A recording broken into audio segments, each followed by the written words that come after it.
안녕하세요.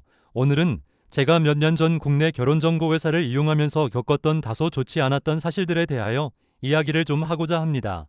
저는 40 초반의 압구정동에 위치한 여러 결혼정보회사들 중 노블레스5라는 결혼정보회사를 이용했습니다. 이곳의 대표가 직접 나서서 유튜브도 하고 있었고 또 이야기하는 내용이 사실 대부분 누구나 다 아는 이야기지만 좋아 보이는 인상 때문에 좀 더 신뢰가 가서 순진하게 가입을 하려고 하였습니다. 웬만한 대규모 결혼정보업체의 경우는 횟수 차감 방식이지만 이곳은 횟수가 정해진 것은 없으며 그때그때 자리가 마련되면 해주는 방식으로서 한 달에 2에서 3명 정도 매칭이 될 것이라고 하더군요. 그런데 가입비가 제가 상상했던 것과는 너무 달라서 놀랐습니다. 가입비 1,000만 원에 성원비 500만 원을 요구하는데 1,000만 원은 너무 부담이 된다고 하자 이를 조율하여 가입비 750만 원, 성원비 750만 원으로 하자는 대표의 제안에 한 번 속는 셈 치고 이용해보자고 맘먹었습니다.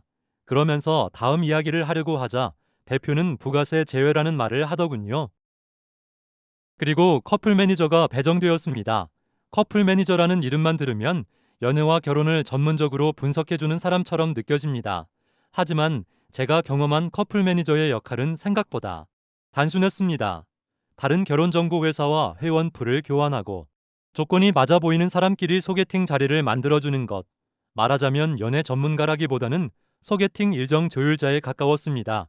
문제는 이들이 마치 연애와 결혼에 대해 전문가처럼 말하면서도 실제로는 전문성도 없고 연애에 대해서도 잘 모르는 경우가 태반이며 잘못된 정보로 인한 매칭에 대해서는 조금도 책임은 지지 않는다는 점이었습니다. 또한 결혼정보회사 대표 혼자 모든 회원을 관리하기 어렵다 보니 여러 커플 매니저에게 일을 나누고 책임도 분산시키는 구조처럼 느껴졌습니다. 결국 제가 느낀 커플 매니저의 실체는 연애를 도와주는 전문가라기보다는 소개팅 자리를 만들어주는 중개인이었습니다. 저와 마찬가지로 결혼정년기를 한참 지나서 결혼정보회사를 찾는 분들의 경우 스펙은 대체로 괜찮았습니다. 하지만 솔직히 첫 만남부터 서로가 이성적으로 끌릴 만큼의 성적 매력이 있는 분은 매우 드물었습니다. 뭐 사실 그런 분들은 진즉에 결혼을 했죠. 아무튼 이런 분들이 결혼시장에 남아서 결국 뒤늦게 찾는 것이 바로 결혼정보회사입니다.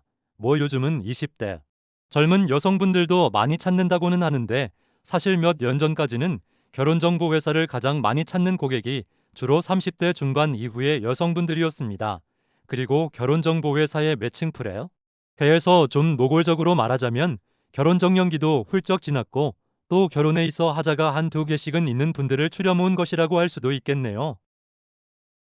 그리고 결혼정보회사인 만큼 상대방의 외모를 안 볼 수가 없는데 가장 클레임이 많은 부분도 바로 매칭된 상대방의 외모일 것입니다. 프로필 사진과 실물이 너무 다른 경우야 너무 흔하니 자세한 이야기는 생략하겠습니다. 처음 만날 때는 아무래도 다들 상당히 신경 써서 준비를 하는 만큼 처음에 보았을 때는 그 나이에 비해서는 동안과 같은 느낌을 주는 분들이 많았습니다. 그런데 대부분 나이가 30대 후반이 된 분들인지라 화장으로 아무리 커버를 하려고 해도 나이든 티가 확 드러나는 부분들이 있고 특히 조명이 약간 어두운 곳에서 볼 때와 밝은 곳에서 볼 때에 큰 차이가 나는 순간 그때의 충격이 너무나 컸습니다. 그리고 특히 제가 겪은 좀 어처구니없는 일은 매칭된 여성분의 키와 관련된 것입니다. 저는 여성의 키를 상당히 중요하게 생각했고 외모를 볼 때 우선 키부터 봅니다. 저는 키는 180이지만 여성의 키도 자녀에게 매우 중요한 영향을 미치는 것을 알기 때문에 여성의 키를 주로 본다는 점을 분명히 커플 매니저에게 여러 차례 강조를 하였는데 매칭되는 분들이 이상하게 프로필과 눈에 띄게 차이가 날 정도로 작더군요. 그러다가 한 번은 힐을 신고도 저의 키가 작은 어머니보다도 작은 분이 나와서 저는 커플 매니저에게 이에 대해 불만을 제기했는데 커플 매니저 답변이 가관이었습니다. 혹시 키가 작아 보였던 것 아닌가요? 저희가 볼 때는 그렇게 작아 보이지 않았어요. 여성분이 힐을 신고 있을 때의 키를 키라고 보는 건지 아무튼 이런 경우가 몇 번 반복되자 저는 결국 12개월 중 3개월 정도 기간이 남았을 때 어차피 환불도 안 되고 하니 그냥 포기해버렸습니다.